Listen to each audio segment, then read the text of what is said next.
Un cordial saludo, queridos estudiantes de grado 11. En el siguiente video vamos a hacer rápidamente esa retroalimentación en torno a lo que corresponde al neoclasicismo como movimiento literario. Bueno, les voy a recomendar que realicemos toma activa de apuntes. De este tema lo vamos a emplear para evaluarlo en posteriores sesiones. Es muy importante que tengamos presentes esos aspectos clave. Vamos a dar inicio. El neoclasicismo surge en Francia en la segunda mitad del siglo XVIII. Es un movimiento que surgió primordialmente en la pintura y en la escultura, pero que sin embargo tuvo incidencia importante en la parte literaria. Vamos a hablar posteriormente de esa influencia literaria neoclasicista.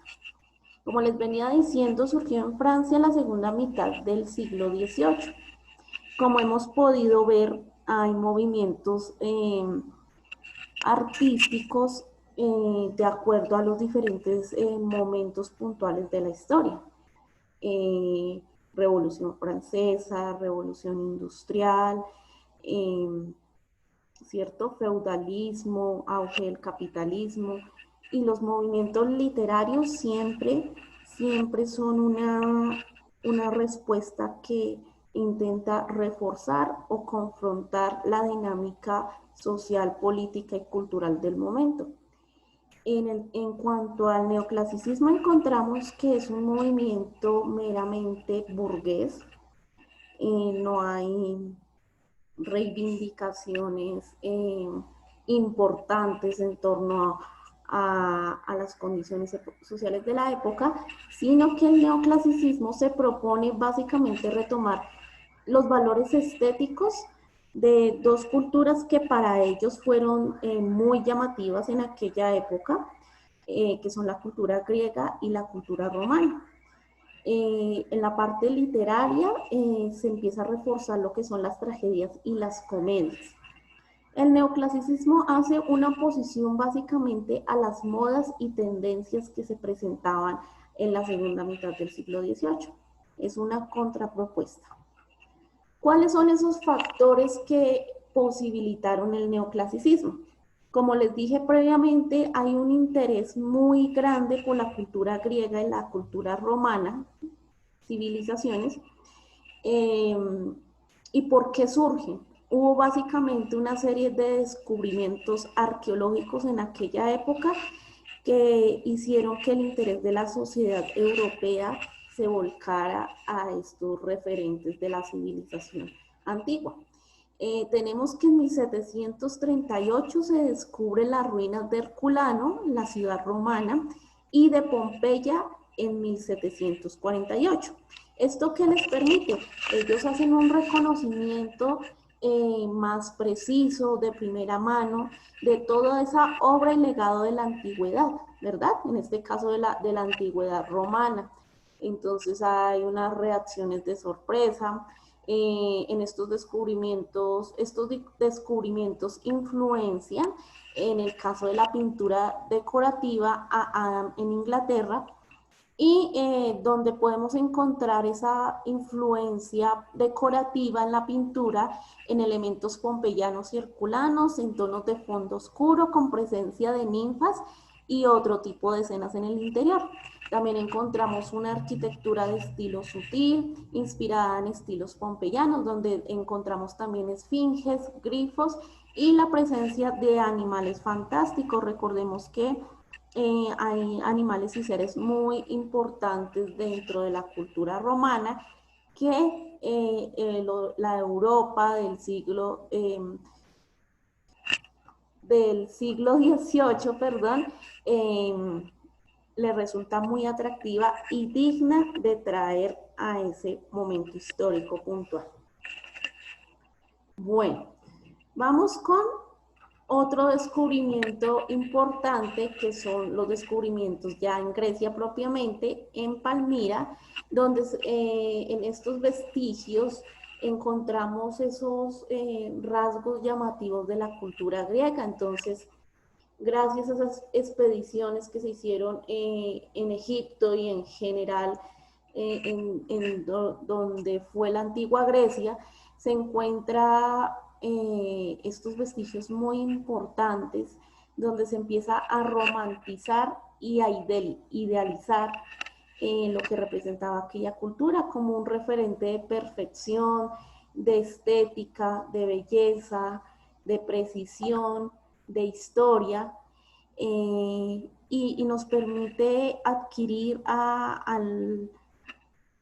este momento histórico una conciencia de la evolución y la relatividad histórica. Entonces, la tendencia neoclásica plantea que son el resultado de un legado histórico ancestral y por ende es importante no dejar que se pierda junto con estos, como digo, como con estos segmentos, con lo que quedó de aquella cultura, por ende es importante traerla al presente. Resulta que tenemos tres estilos principales dentro del neoclasicismo. Hay tres estilos importantes porque recordemos que se expandió por toda Europa y en cada uno de estos países se quiso enfatizar en aspectos diferentes, en momentos diferentes. Vamos a ver esos tres estilos principales. El primero hace referencia a lo bello. Como la palabra lo indica, se busca una belleza o la perfección. El ser humano, dentro de su naturaleza, siempre ha tenido esa tendencia a la búsqueda de la perfección. Y las civilizaciones griegas y romanas tenían esos atributos de siempre querer ser muy estrictos, muy precisos, muy matemáticos, muy calculadores. No por ende se encuentra la asimetría de los rostros, de los cuerpos, de la musculatura, ¿verdad? Sin embargo, aquí, aquí para reforzar esa explicación que les estoy planteando, tienen en la parte derecha de su pantalla una representación pictórica de la época. Encontramos efectivamente el cuerpo de una mujer, ¿cierto? Que de manera muy sencilla, como lo exalta hasta el principio, muestra la perfección, la delicadeza, la sutileza y la belleza del cuerpo femenino, ¿cierto? Encontramos un rostro muy proporcional, una precisión, no, una exaltación de sus extremidades inferiores, vemos sus pies, hay una forma detallada, ¿verdad?, de sus dedos, de los pies, dedos de las manos, en su cabello, si se dan cuenta, es un cabello rizado que está muy bien plasmado, ¿cierto?, con mucha delicadeza. Vemos unos tonos cálidos, ¿cierto?, que reflejan sobriedad, reflejan tranquilidad, reflejan paz. Eso todo viene a configurar ese primer estilo propio del neoclásico que hace referencia a lo bello. Vamos a ver nuestro siguiente estilo, que hace referencia a lo sublime. Aquí continuamos con esa romantización del arte como tal, pero aquí vamos a hacer una exaltación de lo emocional, precisamente en ese contexto de lo romántico, ¿verdad? Recordemos que el romanticismo precisaba muchísimo en un valor preponderante a las emociones humanas. Entonces aquí vamos a hablar de sentimientos humanos y emociones como el dolor, la incertidumbre, la nostalgia, el miedo, la alegría, la tristeza, la sorpresa, el asombro, el desconcierto y en general todo aquello que tiene potencial para mover las fibras del ser humano, para conmoverlo, ¿verdad? También recordamos en lo sublime cómo existe un ser superior, un ente fuera de nosotros, quien controla las fuerzas naturales, ¿cierto? Que es de mayor trascendencia que el hombre y al cual el hombre le debe veneración y respeto, por supuesto, tributo también. Eso nuevamente dentro de lo sublime. Continuamos con esa línea dentro de lo romántico. Recordemos que los paisajes hacen parte de esa exaltación de lo romántico, precisamente por el carácter nacionalista que percibe el romanticismo. Entonces, paisajes inmensos, exóticos, llamativos, pero también en el marco de esas grandes catástrofes naturales que destruyen a la humanidad, como tormentas, volcanes, fuerzas demoníacas, el sueño, lo irracional, lo incontrolable, que viene una vez más a enlazarse con esa parte del hombre, ¿cierto? No como el eje principal del mundo, sino como un sujeto más que se mueve de acuerdo a las dinámicas naturales, ¿verdad? Que finalmente puede ser creado o destruido por, por decisiones, no, por ciclos biológicos naturales. Eso por ese lado. Aquí también para finalizar lo sublime, podemos mencionar las ruinas romanas, como les decía, es una idealización de esa estética en decadencia, donde se exalta lo que no es cotidiano y lo traemos al momento presente como un referente de cómo debería moverse, en este caso, la escultura, ¿cierto?, en el siglo XVIII. Vamos con la tercera característica, con el tercer estilo, perdón, y hacemos referencia a lo pintoresco. Como les había dicho, el neoclasicismo tiene su fuerte en la pintura y la escultura. Y en lo pintoresco es donde tenemos mayor representación. En el caso inglés, ellos manejaron muchísimo lo que hace referencia a lo pintoresco en el tema de los paisajes y su riqueza y diversidad.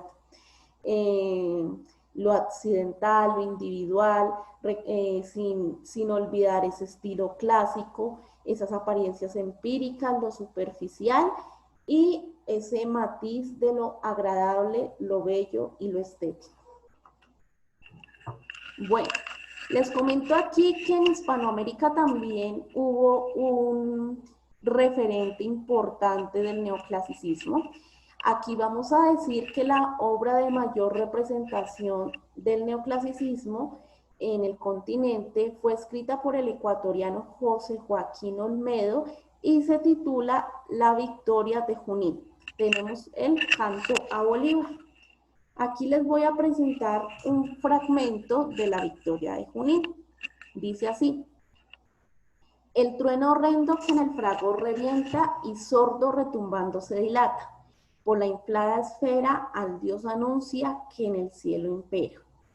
Y el rayo que en Junín rompe y ahuyenta la hispana muchedumbre que, más feroz que nunca, amenazaba a sangre y fuego, eterna servidumbre y el canto de la victoria que en ecos mil discurre, ensordeciendo el hondo valle y en riscada cumbre, proclaman a Bolívar en la tierra árbitro de la paz y de la guerra.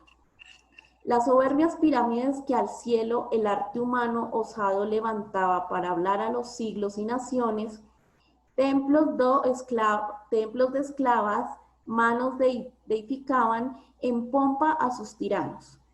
Ludibrios son del tiempo, que con su ala débil las toca y las derriba al suelo. Después que en fácil juego el fugaz viento borró sus mentirosas inscripciones, y bajo los escombros confundió entre la sombra del eterno olvido. Oh, de ambición y de miseria ejemplo, el sacerdote yace, el Dios y el templo. Bueno, muy bien. Esta ha sido básicamente nuestra breve contextualización en torno al neoclasicismo. Espero que el tema haya quedado claro. En caso de presentar inquietudes, por favor, anótelas en su cuaderno y en la próxima sesión, las vamos a socializar en nuestro encuentro sincrónico para darles una respuesta efectiva. Gracias por su atención y que tengan una excelente jornada.